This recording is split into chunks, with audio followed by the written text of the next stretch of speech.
Hello दोस्तों, आप सभी का स्वागत है एक बार फिर से आपके अपनी चैनल स्टडी 147 में। आज की मेगा स्टोरी के अंदर हम जानेंगे कि कैसे जो लिथियम है यह देश की ग्रीन इकोनॉमी के लिए एक बड़ा गेम चेंजर साबित हो सकता है। जो लिथियम है इसके भारत के अंदर सबसे अधिक भंडार जो अभी हाल ही के अंदर कहाँ पे मिला है, जम्मू कश्मीर राज्य के अंदर मिला है। जम्मू कश्मीर राज्य के अंदर कितना, लगभग 59 लाख टन ये भंडार पाया गया है जम्मू कश्मीर के अंदर। और इसकी पुष्टि किसने की है? जीएसआई यानी जियोग्राफिकल सर्वे ऑफ इंडिया, इसी के द्वारा इसकी पुष्टि की गई है। और यह पुष्टि कब की गई थी? 9 फरवरी के दिन इसकी पुष्टि की गई थी। तो चलिए हम बात कर लेते हैं कि जो जम्मू कश्मीर के अंदर लिथियम के सबसे अधिक भंडार पाए गए हैं वह कितना मिला है? 59 लाख टन। तो 59 लाख टन का लिथियम का भंडार यह जम्मू कश्मीर राज्य के अंदर मिला है। और इसकी कीमत की बात की जाए तो 3.3 लाख करोड़ रुपए इसकी कीमत आकी गई है वर्तमान के अंदर। यहीं पे बात कर लेते हैं जियोग्राफिकल सर्वे ऑफ इंडिया यानी जो जीएसआई है, इसने 9 फरवरी को इसकी जानकारी दी है। भारत जो है ये वर्तमान के अंदर सबसे ज्यादा लिथियम इसका इंपोर्ट कहां से करता है? 80% लिथियम यह भारत चीन से खरीदता है। लेकिन वर्तमान के अंदर जो भारत के जम्मू कश्मीर राज्य है, जम्मू कश्मीर राज्य यहां पर जो है ना लिथियम का भंडार पाया गया है, वह चीन के कुल भंडार से कितना गुना ज्यादा है? करीब 4 गुना ज्यादा है। तो ऐसे के अंदर यदि भारत जो है इस लिथियम के प्रोडक्शन के अंदर कामयाब हो जाता है तो भारत यह खाड़ी देशों जितना अमीर देश हो जाएगा। खाड़ी देश जैसे सऊदी अरब हो गया, कतर हो गया, जहां पे प्राकृतिक गैस तेल के भंडार पाए गए हैं, तो वैसे ही भारत जो है ये खाड़ी देशों जितना अमीर हो जाएगा यदि वह जो है भारत अपना यह इस लिथियम के भंडार के प्रोडक्शन के अंदर कामयाब हो जाता है। आगे हम इसी से रिलेटेड बात कर लेते हैं कि जो लिथियम है यह लिथियम है क्या, इसका परमाणु क्रमांक क्या है, प्रतीक क्या है। तो लिथियम की बात कर लेते हैं। लिथियम का प्रतीक क्या हो जाएगा? Li इसका प्रतीक है। और यदि परमाणु संख्या की बात की जाए तो इसकी परमाणु संख्या कितनी है? 3 तो परमाणु संख्या है। और यदि बात की जाए द्रव्यमान संख्या की तो द्रव्यमान संख्या होती है 6.941, यह इसकी द्रव्यमान संख्या है। जो लिथियम है ना, यह लिथियम इसकी खोज की थी जेहान अगस्त अफेंडस ने। यह अत्यधिक प्रतिक्रियाशील और ज्वलनशील तत्व है। यानी जो लिथियम है ना यह एक क्षार धातुओं की तरह अत्यंत अभिक्रियाशील तत्व है। और यह ऑक्सीजन के अंदर ऑक्सीजन के संपर्क में आने के बाद में तुरंत रिएक्शन कर लेता है और रिएक्शन करके ये आग पकड़ लेता है। इसीलिए जो लिथियम है इसका भंडार किसके अंदर किया जाता है? तेल के अंदर, यानी इसको तेल के अंदर रखा जाता है। यह एक नरम हो गया और चांदी के समान सफेद धातु है। जो लिथियम है ना इसको व्हाइट गोल्ड के नाम से भी जाना जाता है। यह सबसे हल्की धातु है और सबसे कम घनत्व वाला ठोस पदार्थ है। तो दोनों ही ध्यान रखना है कि दुनिया का सबसे हल्का मेटल क्या, दुनिया का सबसे हल्का मेटल कौन सा हो जाएगा अपने पास में? लिथियम हो जाएगा। और सबसे कम घनत्व वाला ठोस पदार्थ की भी बात की जाए तो यह भी क्या हो जाएगा? लिथियम हो जाएगा। लिथियम जो है यह एक तो सॉफ्ट और लाइट वेट मेटल है। क्या है? सॉफ्ट और लाइट वेट मेटल है। ये इतना सॉफ्ट है कि आप इसे जो घरेलू चाकू है उसकी सहायता से भी काट सकते हैं। तो धातु है लेकिन इसको आसानी से काटा जा सकता है। और यह इतना हल्का है कि जो पानी है इस पानी के अंदर ये क्या हो जाता है? तैरने लग जाता है। यह मेटल क्या करता है? जो केमिकल एनर्जी होती है ना, इस केमिकल एनर्जी को स्टोर करके इसको किसके अंदर? इलेक्ट्रिक एनर्जी के अंदर कन्वर्ट करने का काम करता है। तो लिथियम का कार्य आपको पता चल गया कि केमिकल एनर्जी इसको स्टोर करके इसको किसके अंदर? इलेक्ट्रिकल एनर्जी के अंदर बदलने का कार्य करता है। चलिए आगे हम बात कर लेते हैं कि लिथियम की उत्पत्ति कैसे हुई या फिर लिथियम जो है इसकी खोज कैसे की गई। तो लिथियम जो है ना, हम बात करते हैं कहाँ से? आज से करीब 233 साल पहले की बात कब की है? लगभग 1790 की है, जहां पे ब्राजील की जोजो बोनिफेसियो दी अल्ड्रा दी सिल्वा, जो आपको फोटो में दिखाई दे रहा है, ये जो है ना इन्होंने एक पत्थरनुमा एक मिनरल पेटालाइट मिला था। इनको क्या मिला था? एक पत्थरनुमा मिनरल मिला था जिसको नाम क्या दिया गया था? पेटालाइट मिला था। यह देखने में एक सफेद से भूरे रंग का था और आग में फेंकने पर यह कैसा? चमकीले लाल रंग का हो जाता था। उसके बाद में सन 1817 के अंदर स्वीडन के एक केमिस्ट आए थे जिनका नाम क्या था? जॉन अगस्ट, जिन्होंने किसकी खोज की थी? लिथियम की खोज की थी। और इन्होंने इसके कारण जानने पर गौर किया इनके कारणों पर गौर किया तो पता चला कि जो पेटालाइट है इसके अंदर एक अननोन एलिमेंट छुपा हुआ है जिसकी सहायता से ये क्या है, आग पकड़ लेता है। और इसी अननोन एलिमेंट को जो पेटालाइट है, इस पेटालाइट से आइसोलेट यानी अलग करने के बाद में जो जॉन अगस्टिन है, इन्होंने इसे क्या नाम दिया था, लिथियम नाम दिया था। और ग्रीक वर्ड जो कि लिथोस, यानी जो ग्रीक वर्ड है लिथोस, इसी से लिथियम शब्द बना है। नेक्स्ट हम आगे बात कर लेते हैं कि जो लिथियम है, इस लिथियम का प्रयोग कहाँ कहाँ पर होता है, कहाँ कहाँ पर इसका उपयोग होता है। तो बैटरी से चलने वाली हर डिवाइस के अंदर लिथियम जो है इसका प्रयोग होता है। तो बैटरी यानी जो भी आपके पास में बैटरी है, इन बैटरी का प्रयोग जहाँ पे भी किया जाता है, जैसे कि घर में लगी हुई घड़ी के अंदर, तो घर की दीवार पर लगी हुई घड़ी, लैपटॉप हो गया, आपका जो मोबाइल फ़ोन है उसी के अंदर जो बैटरी लगती है ना, उसके अंदर भी लिथियम का प्रयोग किया जाता है। इसी के अलावा जो स्मार्ट वॉच हो गए, रिस्ट वॉच हो गई, या फिर हर उस डिवाइस के अंदर जिसके अंदर बैटरी का इस्तेमाल किया जाता है, वहाँ पे समझ लेना किसका प्रयोग किया जा रहा है, लिथियम का प्रयोग किया जा रहा है। तो आप समझ सकते हो कि लिथियम जो है ये हमारे दैनिक जीवन के लिए कितना इंपॉर्टेंट है और इसकी प्रोडक्शन वैल्यू कितनी जरूरी है हमारे लिए। दुनिया में इस समय जो फ्यूल एनर्जी है, फ्यूल एनर्जी से ग्रीन यानी रिन्यूएबल एनर्जी की ओर शिफ्ट हो रही है। आप सभी को पता है कि आजकल जो है इलेक्ट्रिक गाड़ियां बन रही है, यानी फ्यूल से कहाँ पे, रिन्यूएबल एनर्जी की तरफ शिफ्ट हो रही है। और अब जैसे एयरक्राफ्ट हो गया, विंड टर्बाइन हो गए, सोलर पैनल हो गए, या फिर बात की जाए कहाँ की, इलेक्ट्रिक व्हीकल की, इन सभी के अंदर किसका प्रयोग बढ़ रहा है, लिथियम का प्रयोग बढ़ रहा है। तो जो लिथियम है इसका प्रयोग वर्तमान के अंदर बढ़ रहा है। वर्ल्ड बैंक की एक रिपोर्ट के मुताबिक लिथियम और जो कोबाल्ट ने, एक तो कौन सा हो गया लिथियम और एक कोबाल्ट, जैसे मेटल की डिमांड दुनिया भर के अंदर 2050 तक कितनी बढ़ जाएगी, 500% तक बढ़ जाएगी। ऐसे समय में किसी भी देश के अंदर लिथियम का भंडार मिलना यह उसकी इकोनॉमी के नज़रिए से बहुत ही महत्वपूर्ण हो जाएगा। जैसे कि भी भारत के अंदर मिला है लिथियम का भंडार, जो कि जम्मू कश्मीर के राज्य के अंदर मिला है, लेकिन यहाँ पे कुछ कमियां भी है, कुछ खामियां भी है, क्या क्या इसके अंदर दिक्कत आ सकती है, और जो लिथियम है इसका प्रयोग कैसे कैसे किया जाता है, तो उससे रिलेटेड जानकारी हम आगे डिटेल से डिस्कस करेंगे। चलिए आगे हम बात कर लेते हैं कि जो लिथियम है, इस लिथियम की बैटरी बनाई जा रही है। अब पहले जो है ना, यह लीड एसिड बैटरी बनती थी, और वर्तमान के अंदर ये किसकी तरफ शिफ्ट हो गई है, लिथियम बैटरी की तरफ शिफ्ट हो गई है। तो इससे जो है ना क्या क्या बेनिफिट मिले हैं उनकी हम बात कर लेते हैं। तो एक तो कौन सी है, लिथियम बैटरी है, और एक है अपने पास में लीड एसिड बैटरी। यदि इनकी लाइफ की बात की जाए तो जो लिथियम बैटरी है वह 10 से 15 साल इसकी लाइफ होती है, लेकिन जो लीड एसिड बैटरी है इसकी क्षमता कितनी होती है, यानी लाइफ की बात की जाए तो 3 से 12 साल इसकी लाइफ होती है। इसको रिचार्ज 4000 बार किया जा सकता है, लेकिन इसको 1300 बार ही किया जा सकता है। 1300 बार चार्ज करने के बाद में इसकी क्षमता जो है, कैपेसिटी, यह कम होने लग जाती है। वेट की बात की जाए तो लिथियम, मैंने सबसे पहले ही बताया था कि लिथियम जो है यह सबसे हल्का तत्व है। तो लिथियम हल्का है, तो इससे बनने वाली जो लिथियम बैटरी है यह भी कैसे बनेगी, लाइट वेट के अंदर बनेगी। लेकिन लीड एसिड बैटरी है यह 3 गुना ज़्यादा भारी होती है। एनवायरनमेंट पर असर यह बहुत ही कम डालता है, लेकिन यह सबसे ज़्यादा डालती है। चार्जिंग टाइम की बात की जाए तो lithium ion battery fast charge हो जाती है, जबकि जो लीड एसिड बैटरी है ये थोड़ा स्लो चार्ज होती है।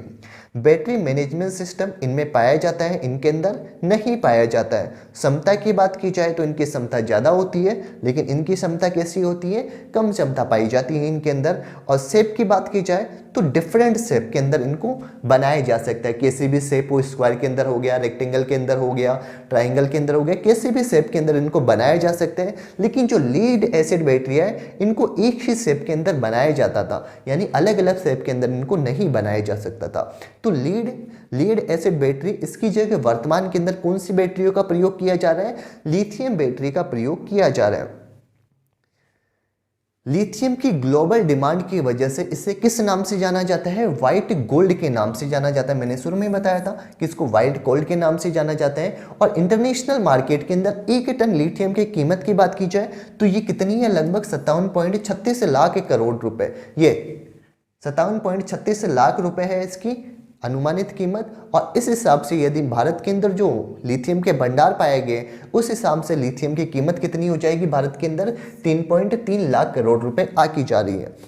यहीं पे हम बात कर लेते हैं कि ग्लोबल लेवल पर हर साल करीब 1 लाख मीट्रिक टन लिथियम का प्रोडक्शन होता है। International Energy Agency for the centre cast के मुताबिक दुनिया की डिमांड पूरी करने के लिए इसके प्रोडक्शन को कितना 40 गुना तक बढ़ाना होगा। 2028 तक लिथियम बैटरी मैन्युफैक्चरिंग मार्केट में इन्वेस्टमेंट यह 9,12,000 करोड़ रुपए तक बढ़ जाएगा और इलेक्ट्रिकल व्हीकल का ग्लोबल मार्केट यह 2030 तक कितना बढ़ जाएगा 823.75 बिलियन डॉलर तक पहुंच जाएगा।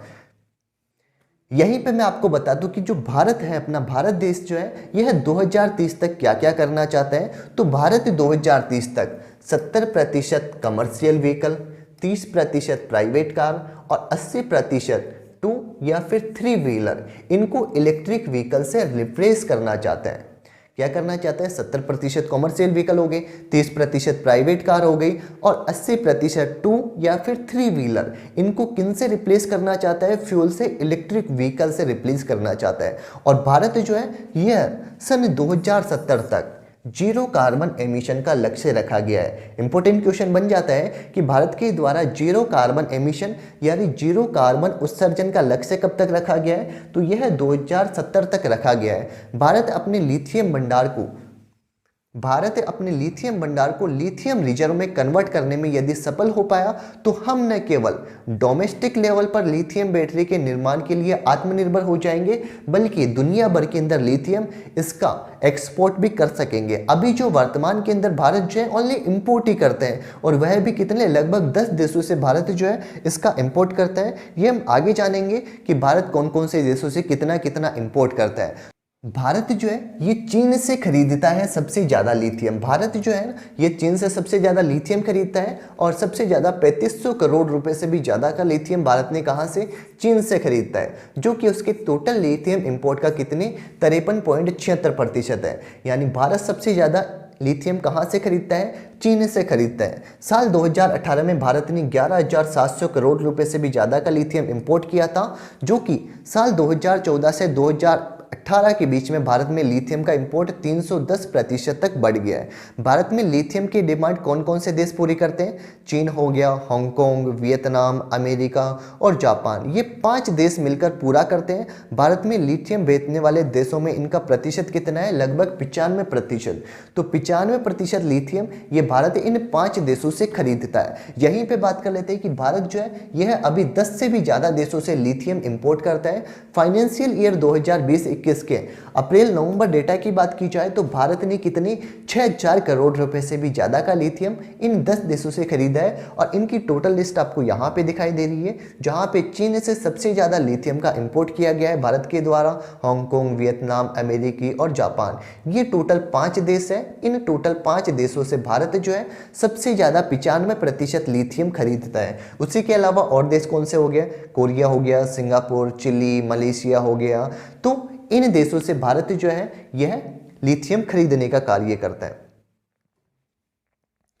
चलिए आगे हम बात कर लेते हैं कि सबसे अधिक जो लिथियम का भंडार है ये कौन से देश के अंदर पाया जाता है। तो जो बोलीविया देश है यहाँ पे सबसे ज़्यादा लिथियम का भंडार पाया जाता है। बोलीविया देश जो आपको यहाँ पे दिखाई दे रहा है, यहाँ पे टोटल कितना 210 लाख टन का भंडार यहाँ पे पाया जाता है। ऐसे अर्जेंटीना के अंदर 190 लाख टन का भंडार पाया जाता है, ब्राज़ील के अंदर 4.7 लाख टन का। यदि चीन की बात की जाए, अपने पड़ोसी देश चीन, यहाँ पे कितना 51 लाख टन का भंडार पाया जाता है। और भारत के अंदर कितना मिला है? अभी हाल ही के अंदर 59 लाख टन का भंडार यहाँ पे मिला है भारत के अंदर। आगे हम बात कर लेते हैं कि 23 साल पहले जीएसआई ने जम्मू कश्मीर में लिथियम के भंडार का पता लगा लिया था। तो जम्मू कश्मीर के सलाल हेमाना में लिथियम भंडार के बारे में जीएसआई की टीम ने कब? सन 1999 के अंदर ही पता लगा लिया था। लेकिन हुआ क्या कि इसके अंदर अलग अलग स्टेज होती है। यदि टेक्निकल भाषा की बात की जाए तो इसे G4 स्टेज कहा जाता है, यानी धरती के अंदर जांच कर उसके नीचे मिनरल होने की आशंका यह जताई जाती है। कौन सी स्टेज के अंदर? G4 स्टेज के अंदर। आधुनिक उपकरण और टेक्नोलॉजी के अभाव के अंदर भारत जो है इसको G4 स्टेज से G3 स्टेज में, कहाँ से? G4 स्टेज से G3 स्टेज तक पहुंचने में कितने 20 साल से भी अधिक का समय लग गया। तो आपको 2 स्टेज के बारे में पता चल गया। एक तो कौन सी है? G4 स्टेज है। G4 स्टेज का कार्य क्या है कि इसकी सहायता से हम ये पता लगाते हैं कि अपनी जो धरती है उसके नीचे की तरफ कौन कौन से मिनरल्स पाए जाते हैं, तो इनका पता कौन सी स्टेज के अंदर लगाया जाता है, G4 स्टेज के अंदर। लेकिन एक जो आपके पास में G3 स्टेज है, इसके अंदर क्या किया जाता है कि जो सैंपल है इसकी फिजिकल और केमिकल स्टडी के जरिए यह अनुमान लगाया जाता है कि जो G3 स्टेज है उसके अंदर कितना भंडार है। वर्तमान के अंदर जो GSI है यह इसी G3 स्टेज के ऊपर कार्य कर रहा है, और G3 स्टेज के ऊपर कार्य करते हुए उसने यह अनुमान लगाया है कि भारत के अंदर कितना, लगभग 59 लाख टन यह लिथियम का भंडार पाया गया है जम्मू कश्मीर राज्य के अंदर।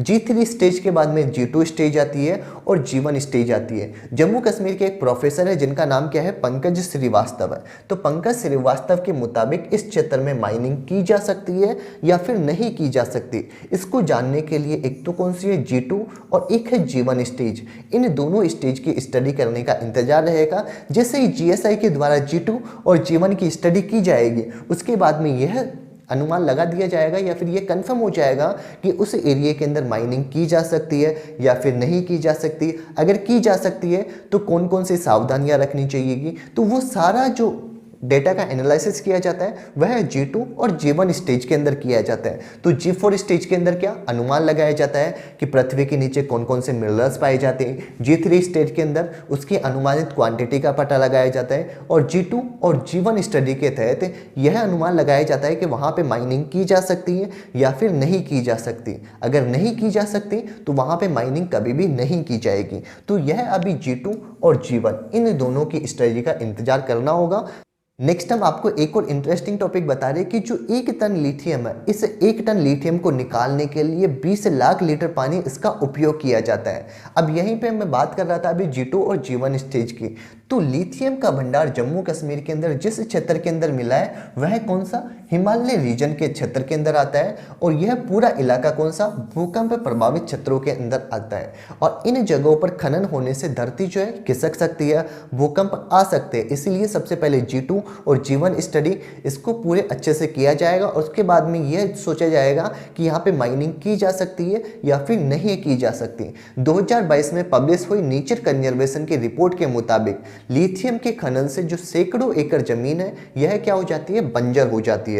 और इससे सबसे ज्यादा नुकसान किसको, वाइल्ड लाइफ और स्थानीय आबादी को होता है। तो सबसे पहले G2 और G1 स्टेज इनकी स्टडी की जाएगी, और उसके बाद में निष्कर्ष निकाला जाएगा कि यहाँ पे माइनिंग की जाएगी या फिर नहीं की जाएगी। लेकिन आगे बढ़ने से पहले आप ये जान लो कि जो लिथियम है, इस लिथियम के खनन के लिए भारी मात्रा में किसकी, पानी की आवश्यकता होती है। यानी यूं कहा जाए कि 1 टन लिथियम, कितना, 1 टन लिथियम इसको निकालने के अंदर तकरीबन 2 मिलियन लीटर यानी 20 लाख लीटर पानी इसका प्रयोग किया जाता है। तो इसको ऐसे समझा जा सकता है कि एक स्टैंडर्ड इलेक्ट्रिक कार में 20 किलो लिथियम का उपयोग होता है। इसका मतलब क्या हुआ कि एक कार बनाने के अंदर 40,000 लीटर पानी का प्रयोग किया जाता है। साथ ही साथ जो 1 टन लिथियम है इसके खनन के साथ 15 टन कार्बन यह भी रिलीज होगा।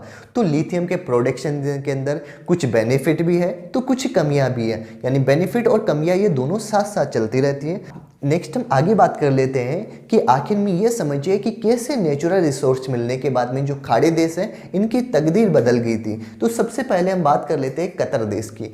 कतर देश जो है ये कितने, लगभग 12,000 वर्ग किलोमीटर के अंदर फैला हुआ है, और यह देश 1922 तक बसावट के काबिल भी नहीं समझा जाता था। यहाँ पर रहने वाली जो सबसे बड़ी आबादी थी वह क्या कार्य करती थी, मछुआरों का कार्य करती थी और मोती चुनने का कार्य करती थी। लेकिन सन 1930 से 1940 तक जापान जो है इसके द्वारा मोती के प्रोडक्शन का कार्य शुरू कर दिया गया, और कतर की अर्थव्यवस्था इससे क्या गई थी, बिगड़ गई थी। लोग जो है यहाँ से पलायन करने लग गए थे, और यहाँ की जनसंख्या कितनी, 24,000 तक जाकर सिमट गई थी। लेकिन सन 1939 के अंदर कतर के वेस्ट कोस्ट में दोहा के अंदर लगभग 80 किलोमीटर की दूरी पर कितने, ये ब्लैक गोल्ड यानी जो तेल है इसके कुएं पाए गए। इससे कतर देश की जो इकोनॉमी है ये बदल गई। यानी यूँ कहा जाए कि कतर देश है इसकी किस्मत एक पूरी तरह से बदल गई थी।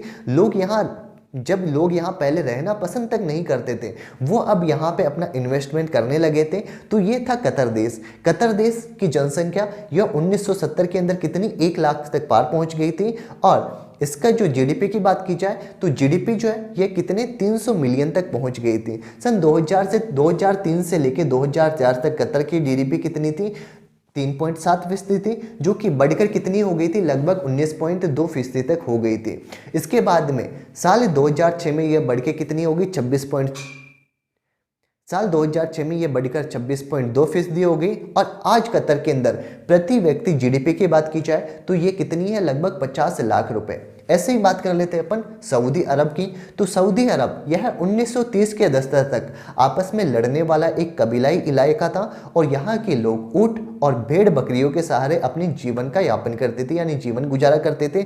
लेकिन 1932 के अंदर प्रिंस शाह अब्दुल अजीज बिन साइद को पता चला कि उनके देश के अंदर तेल का एक बहुत बड़ा भंडार है और वह इस तेल को निकालने के लिए अमेरिकी कंपनी का सहारा लिया और 1938 के अंदर खुदाई के दौरान यहाँ पे तेल का एक बहुत बड़ा रिसोर्स पाया गया और इससे विशेषज्ञ भी हैरान हो गए थे। सऊदी अरब में 1968 के अंदर प्रति व्यक्ति जीडीपी की बात की जाए तो ये कितनी थी, 61,000 रुपए थी, जो कि सन 1981 यानी एक दशक के अंदर कितनी बढ़कर हो गई थी, 14 लाख रुपए।